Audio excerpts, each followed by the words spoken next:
Guys, do you like my S model? Let me show you how I made it. Hello guys, join us to do our class project. My project was S model. I have is cutting wood, scissors, color, eraser, sharpener, pencil, cardboard. We are using these for our class project, including marker. You mean markers, no marker. Marker is just one. Why markers are two? Guys, I was trying to draw an accurate circle using a plate.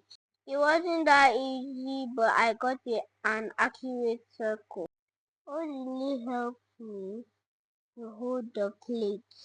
So when I was done, I had to cut it.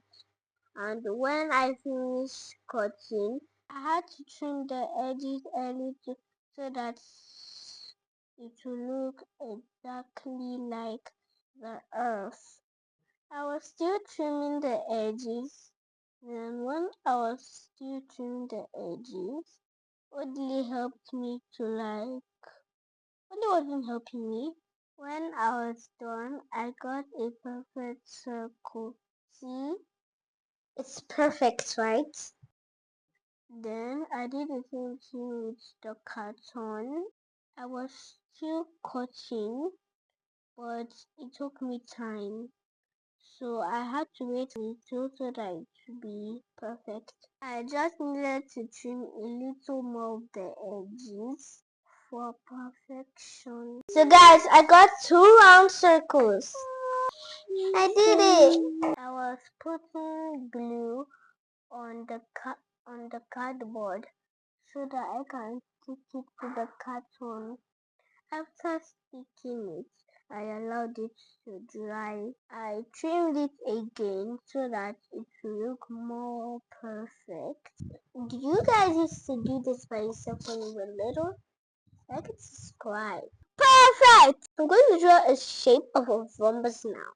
I drew the shape and I cut it out. When I was done, I colored the round circle with color blue. Color blue represents water. Beautiful. I'm going to color the shape with green, which presents the land. I colored the shape with green, which presents the land. Then, when I was done, I glued them to the blue earth model. When I was done gluing them, I cut the cell shape to glue the clouds. Cotton wool represents the clouds. Guys, do you like my earth model? Thanks for watching, guys. Don't forget to like, subscribe, share, and join our invention. See you guys on our next video. Stay curious. Stay from Bye from OdiliandAda.